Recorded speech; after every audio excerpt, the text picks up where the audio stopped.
Good morning, everyone. Today is the last chapter in the book of 2 Chronicles, chapter 36.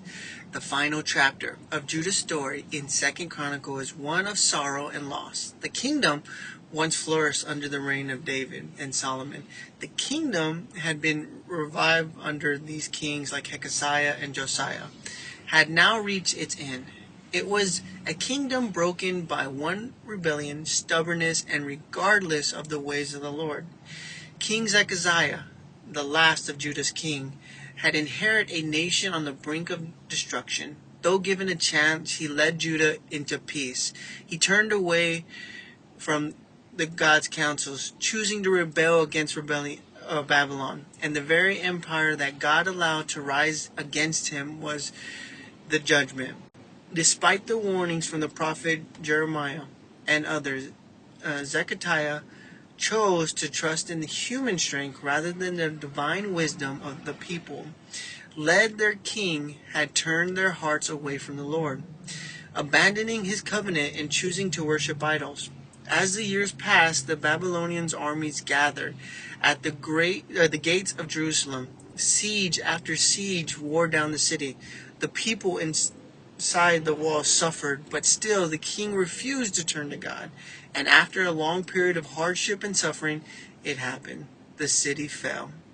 The Babylonians broke through the walls, destroyed the temples, and gathered the people off into exile.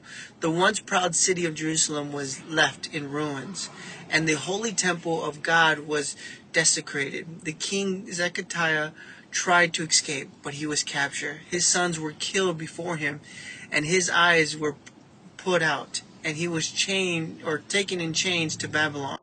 The people of Judah led away from their homeland, away from the promise of God. They had given so many chances, and yet they chose to ignore him.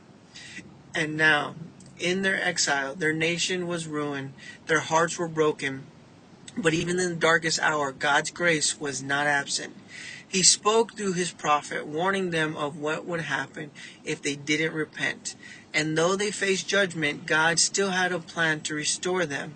After 70 years in exile, they would bring back and fulfillment his promise. The reason they chose 70 years is because they were 490 years without letting the land rest for every 7 years.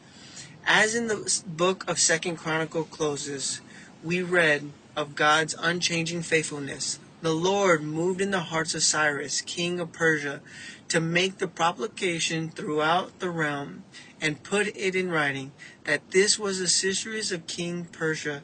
Says the Lord, the God of heaven, has given me all the kingdom of earth, and he has appointed me to build a temple for him at Jerusalem in Judah. Even in judgment, God was not finished, and his people would bring them back. His promises were still intact and to be restored based on God's promises. So the story of Judah's fall is one of the warning and reflection. It reminds us that there is consequences for turning away from God and ignoring his voice and his will, but is also a reminder that no matter how far we fall, God's love and faithfulness will bring us back when we turn to him. I encourage you to reflect on your own walk with God. Are there areas where you are straying or turning away? It's never too late to come back to him. Like the people of Judah, we still can experience God's restoration and repent and turn our hearts back to him.